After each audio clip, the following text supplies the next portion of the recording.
chapter 5, geez, we're cruising along here. Chapter 5 is the one that I thought I would get in the most trouble for writing, you know. I figured people would be all over me for this, and so far they haven't been, but they still might be. So, and it's called, Do Not Let Your Children Do Anything That Makes You Dislike Them. And I thought that would be contentious, first of all, because people would think, well, I never dislike my children. It's like, really? Really? Really? You know, you're going to really tell me that? God! You know, and there's a more horrifying element to that too, because as a clinical psychologist, I've seen the full Freudian nightmare, I can tell you that. And, you know, I've seen families where it's like this, it's like the family members are standing in a circle, let's say, and each of them has their hands around each other's neck, and they're squeezing hard enough to strangle the other person in 20 years. And that's the family. It's like, and you know, if you haven't met a family like that, or, well, then you're not paying attention, and there's some reasonable possibility that you're actually in a family like that. So the idea that parents can't dislike their children, it's like, God, how naive can you get? It's just, that's just, if you think that, man, I don't even know where you'd start to straighten yourself out. I could never dislike my children. It's like, yeah, well, those are the people who produce the most monstrous children, too, I can tell you that. So and then there's this idea that Jung had, which I really love, which is the idea of the shadow. And, you know, it kind of got pop psychology and trendy, sort of among the New Age types, too. But one thing I can tell you about Carl Jung is no matter what else someone might say about him, he is absolutely not New Agey.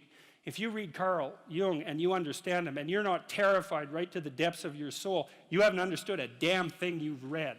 And one of the things that Jung said about the shadow, which is the dark side of humanity, the dark side of each individual, was that its roots reached all the way to hell. And he meant something very specific, both metaphysical and practical by that. The metaphysical element was he meant hell, literally and metaphysically, but he also meant the more proximal kinds of hell. And so what he meant was that if you were able to understand your dark side, then you would see in yourself a reflection of the behavior that was present at Auschwitz, for example. And that the reason that people don't take the dark side of themselves seriously at all, and even confront the fact that it exists, is because no one wants to see that reflected within them.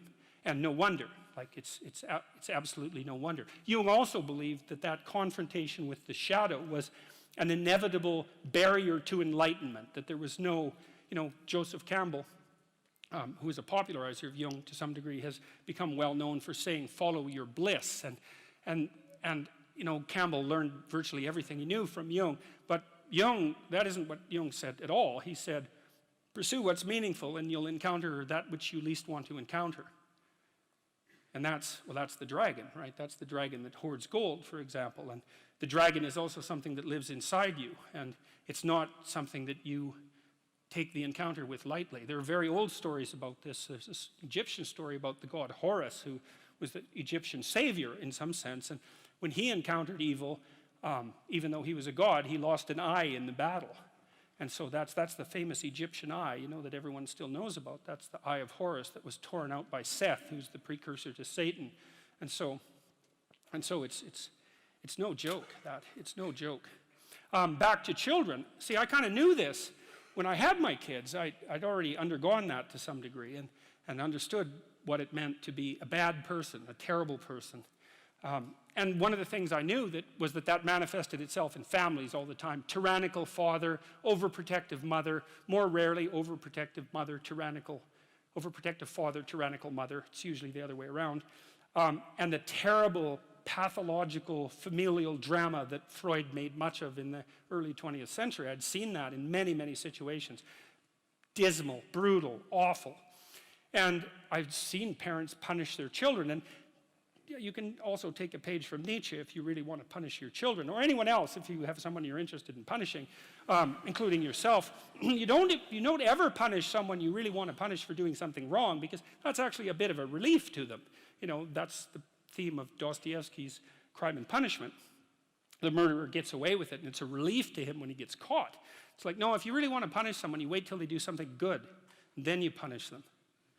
because that'll teach them. You maximize the hurt that way. You decrease the probability that they'll ever do anything good again. And I'll tell you, man, if you want to have a good relationship with someone, that's one thing you don't do. You open your bloody eyes, and if they do something that you would like them to do again, then you tell them how much you appreciated the fact that that happened, and you hope that it replicates, you know. You see, if there's one thing you can take away from tonight's lecture, that's an extraordinarily useful thing to know. Watch, and when people do something that they should do more of, say, look, I saw that you did this specific thing. I saw that it took some effort. Here's what it meant. Here's how I observed it. It's like, keep that up.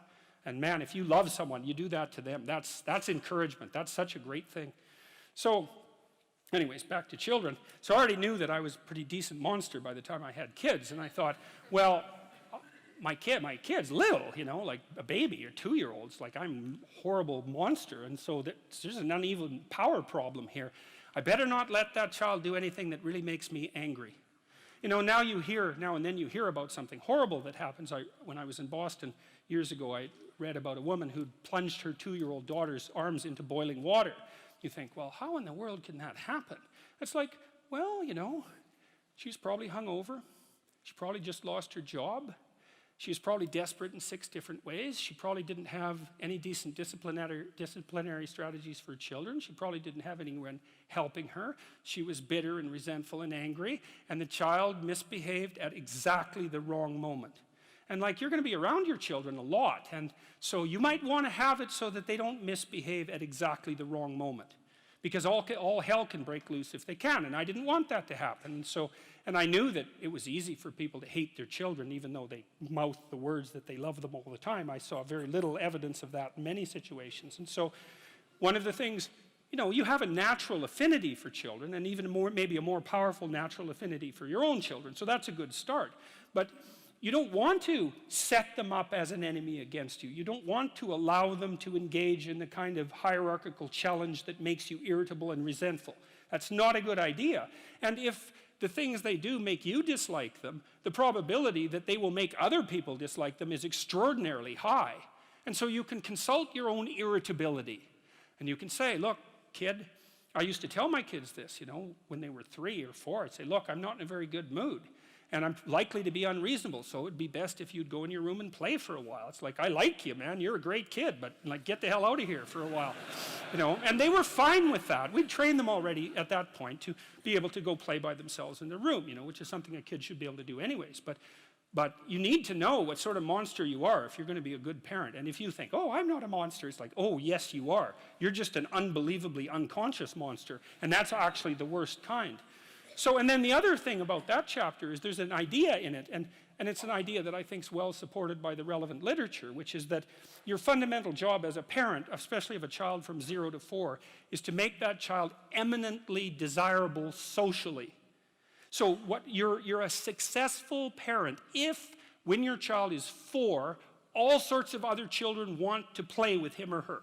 That's really that's like, if you want one marker of whether or not you've been successful, that's it. Now, some children are a lot harder to get along with than others, and some children have a harder time playing. And so I'm not saying that every parent who has a child that isn't popular at 4 is at fault for that. I'm not saying that. I'm saying the reverse, which is you can be sure that you've been successful if your child is not popular exactly, but desirable as a playmate.